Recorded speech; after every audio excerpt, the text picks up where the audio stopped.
Hey, I want to talk about BRICS with you today. So I watched a few videos from TikTok and YouTube, and I saw people talking about BRICS and was calling it bullshit and just taking it lightly. But I think we need to understand what it truly is because in history, whenever we take something lightly, that thing tends to be the thing that fucks us over. So BRICS is actually an intergovernment alliance, okay, where Brazil, Russia, China, Iran, South Africa, and UAE have decided to come together to create an independent currency. So they're trying to create an independent currency where they can actually use for their own trading. Now you gotta understand, they're not stupid. They know they're not as strong as the US, so that's why they came together to do this. They know any one of these countries is still not strong enough yet. But I don't think it's any laughing matter, right? Because I also hear people say, oh, put your money where your mouth is. You should open accounts in those countries. Well, China is the second largest economy in the world. So I don't really think that's funny. And I don't even really think that makes sense. That doesn't make sense to say something like that. Now, what you also have to also realize is the US dollar in 1999 used to be 71% of the global reserve currency, but today it's actually 58% only. So my question would be in the last 25 years, what the hell happened? These countries that we don't like very much, they see this, and that's actually what they're trying to do. They're trying to take advantage of the situation. They're not trying to overtake the US dollars right now. What they're trying to do is just plant the seed so that it can grow as they hope the US dollar keeps sliding down. And in my opinion, I think why that happened is because other countries, and I'm talking about friendly countries here too, but other countries sees how US deficit is so out of hand, and also their inability to produce. So we outsource all the manufacturing in North America to other countries. So we don't really have a lot of manufacturing ability or power.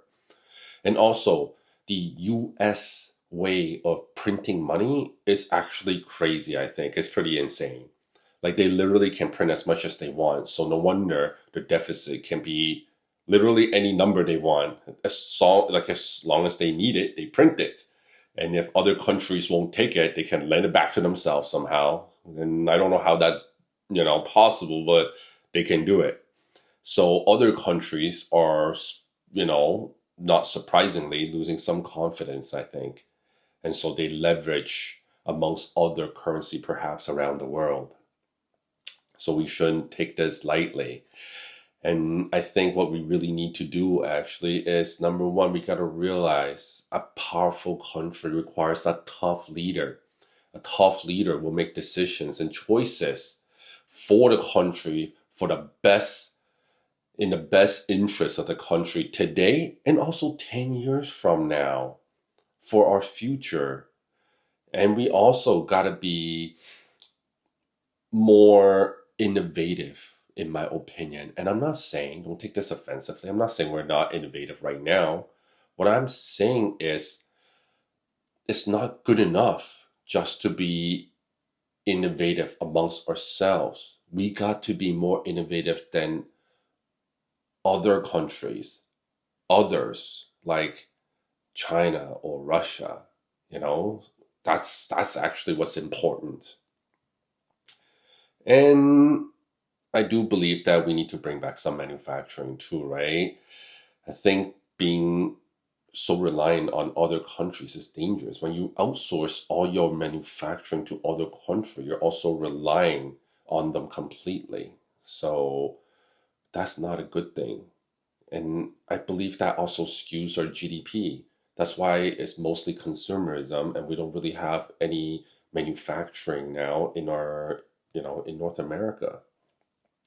And on a personal note, though, My suggestion to everyone, just selfishly speaking, diversify your investment globally, okay? Because we can't control what we can't control. So 16 years ago, when I first became a banker, we were taught to diversify our investment amongst the country that we're in. And then we're taught to diversify the investment amongst North America. And then we're taught to diversify amongst North America and Europe. Nowadays, a lot of people are actually talking about diversifying globally. So North America, Europe, and also Asia. We have a lot of friendly Asian countries too, right? But honestly, I would not take China lightly either. You know, there is a lot of opportunities in a lot of places because they start at a much lower bar, which also gives them a lot more room for improvement, a lot more opportunities in between to make money and grow. So diversify your investment, I think is just a wise thing to do. So go talk to your banker and your investment advisor, whoever it is that helps you do this, and ask them more information because I can tell you right now, there's a lot of opportunities and products out there that you can take advantage of. And this will help you also better your financial literacy, which I think is very important. People need to learn more about finance and take care of themselves. All right. So thank you for your time today, and we'll talk again next time.